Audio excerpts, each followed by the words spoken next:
The first time I saw her, I was shoveling dung. That's not the kind of beginning they put in love songs, I know. But I was a stable boy. A slave. And my life was not the kind of life people wrote about with soft music in the background. My name is Chike. I was born in Umuji, a village people only mention in low voices. We are the bound ones, they say. Our hands, our backs, our futures, sold before we even learned to spell our names. My father died bent over another man's farm. My mother still serves in a compound I have only seen once, from far away, like a dream that doesn't belong to you. I worked in Obidike, the village of Chief Nadezi, the kind of man whose shadow falls long even when the sun is not shining. My day started before the cock cried. I warmed my fingers over a small fire, counted the blisters in my palms like prayer beads, and went to the stables. That morning, I was ankle-deep in hay and muck when I heard it, laughter. Not the harsh laugh of the chief's sons, not the gossiping cackle of the kitchen women. This one was soft. Clean. It slipped through the smell of horses like a small wind. I looked up, and that was the day my body forgot who it belonged to. She stood at the doorway in a simple blue wrapper, light catching her skin. The chief's daughter, Amara. Everyone knew her name. Everyone gave way when she walked. She had a basket of pawpaw slices for her father's white horse, the one they said was stubborn like a spoiled prince. She should have looked past me like everyone else. But she didn't. Good morning, she said, as if my name mattered. I almost dropped the shovel. Good morning, I replied, and felt stupid for how it came out. The horse pushed his head over the stall, greedy for the pawpaw, and in the small mess that followed, fruit on the floor, a splash of water, my clumsy hands trying to help, I heard her laugh again. Not at me. With me. Like we were both in on a small joke the world couldn't see. That was how it began. Not with fireworks. With fruit on the floor. People will tell you slaves shouldn't dream. It wastes time, they say. Time you could use to walk, to keep your mind quiet. But after that morning, I started saving tiny pieces of the day only for myself, small scraps I hid like coins in a poor man's pocket. She came again the next week with more pawpaw. Then boiled yam. Then carrots. Sometimes she just came with her stories. Do you know the tortoise story about the borrowed feathers? She asked once, eyes bright. He wanted to fly with the birds, so he borrowed feathers and promised to return them. But when it was time to give them back, his greed betrayed him. I know it, I said. My mother used to tell me at night when I couldn't sleep. Or, she smiled. Then you know the end. Pride falls. Truth stays. I don't know why that last line stuck to my skin. Maybe because nothing about my life felt like mine. Not my hands. Not my time. Certainly not the truth of my heart. We talked in stolen minutes. She teased me about my uneven hair. I told her about a small dream I had, to carve wood and make animals that looked like they were breathing. She asked me to show her, so one night I whittled a piece of firewood into a tiny horse with a lifted leg and stubborn eyes. I left it wrapped in a cloth behind the stable door. The next day she found it and held it like something holy. You made this. She sounded proud. Proud of me. I learned the sound of her footsteps. I learned the way her voice softened when she was telling a secret and sharpened when she was pretending not to be afraid. I learned that love doesn't arrive with a marching band. It creeps in like dusk. By the time you realize, your world is already a different color. Secrets are like kerosene. One day, somehow, they catch fire. It was a kitchen woman that saw us. We were standing under the mango tree behind the stables, close enough for the smell of her soap to cross the space between us. We weren't touching. We didn't dare. But I guess sometimes eyes are louder than hands. By evening, the guards came. They led me through the wide courtyard with its red earth and the big talking drum sitting like a watching old man. They pushed me into the chief's chamber, the air thick with incense, the walls hung with cow horns and polished wooden masks. Chief Nadezi sat like a mountain. I bowed till my back hurt. He didn't greet me. He didn't ask me to sit. He just stared. And in that stare was the kind of weight that makes your knees weak. You, he said finally. From Omoji. Do you believe you are equal to my daughter? The question was a trap. If I said yes, I had insulted him. If I said no, I had crushed myself. So I said nothing. You were bought to serve, he continued, voice slow, careful, as if he enjoyed shaping each word. Not to dream. Not to look up. Not to touch what is not yours. Something in me wanted to speak. To say love isn't a thing you touch with your hands. To say love is the one free thing in this world. But my tongue was heavy. The guards were watching. And I had a mother somewhere whose chest would break if she heard that her son had talked back to a chief. I bowed again. Yes, sir. He flicked his fingers the way you chase a fly, and the guards pushed me out like I was the fly. That night, I sat by the small fire in the workers' compound and tasted the smoke until my eyes watered. The stars were hiding behind harmattan haze, but I knew which one was mine, the one you can never touch. I didn't sleep. She came after midnight.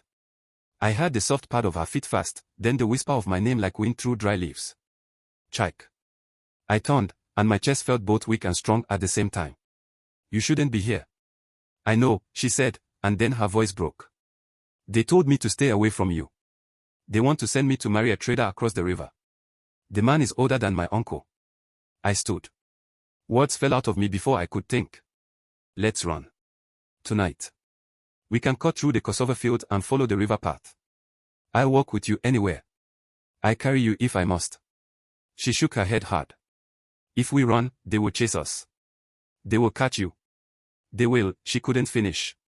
The night listened. The first drop of rain hit the dust between us. Another. Another.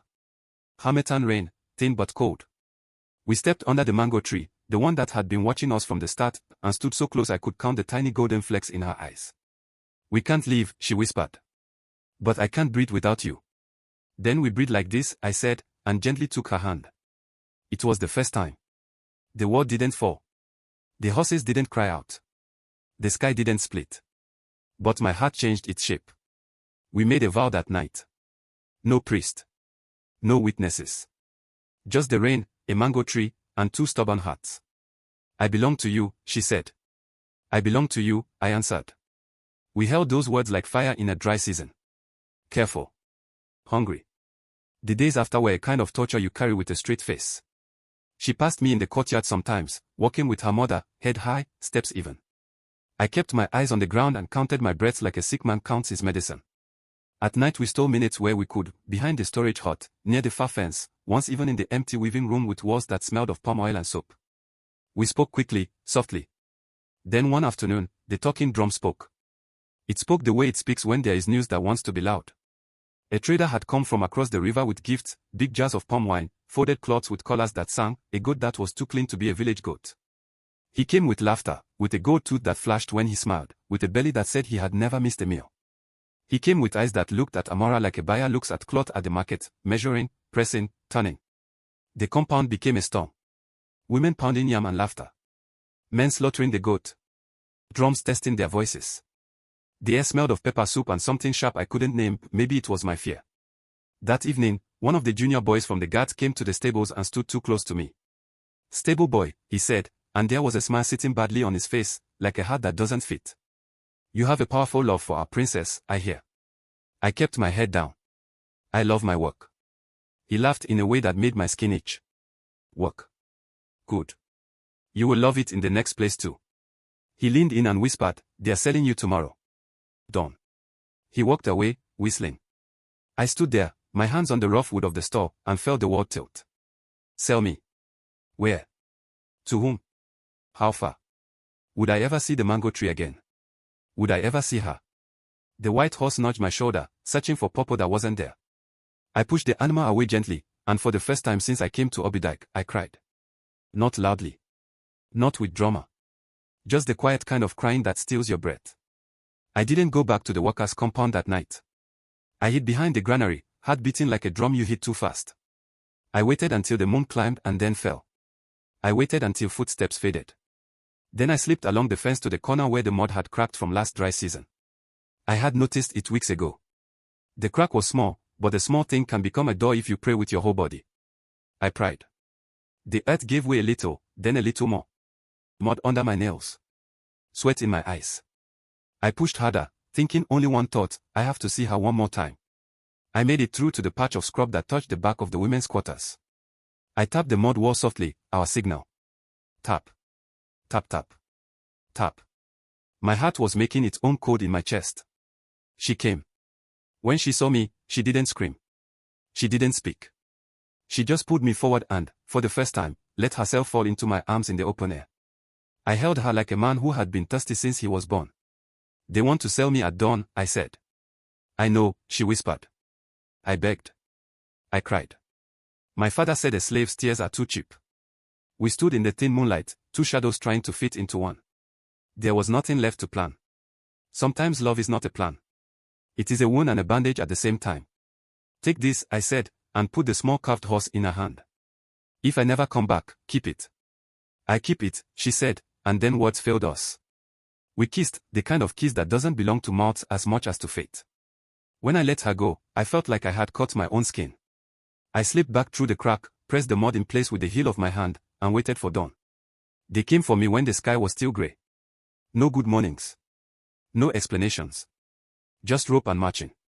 I didn't fight. A slave who fights turns into a lesson. I didn't want to be a lesson. I wanted to be a memory that didn't break her. We left Obidike through the west gate. As the compound faded, I looked back only once. The mango tree stood there, stubborn as always, leaves black against the new light. I told myself it would remember us. Years are slippery. They run fast even when each day is slow. I walked in 2 villages and a small river town. I cut wood until my hands learned to keep quiet. I carried sacks of salt on my head until the world leaned to one side. I slept on mats, on bare ground, once under a canoe turned upside down to hide from rain. I sent word to my mother through people who carried many stories in their pockets. I never knew which one reached her. I told anyone who would listen to tell Amara I was alive. Maybe that is foolish, asking strangers to carry your heart.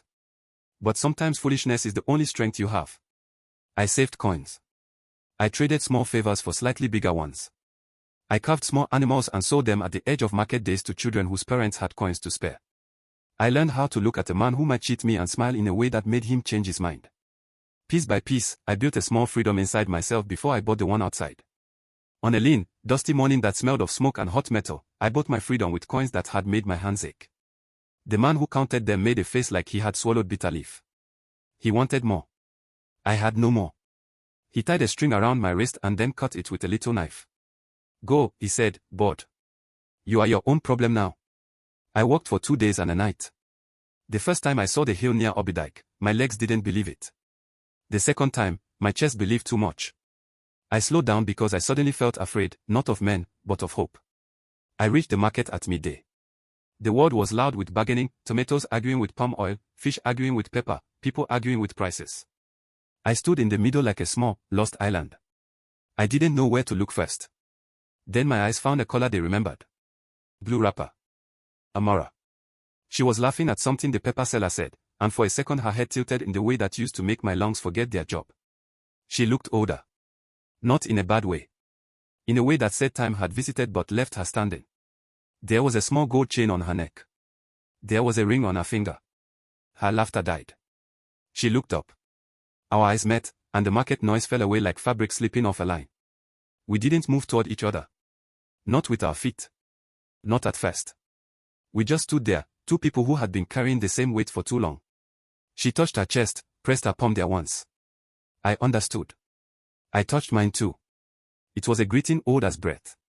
A man came to her side, set a hand on her back in an ordinary way that isn't ordinary at all when you are watching with a crowded heart. He said something. She nodded without taking her eyes off me. He followed her gaze, saw me, saw nothing. He walked on, talking to a butcher. I almost smiled. Life is rude like that.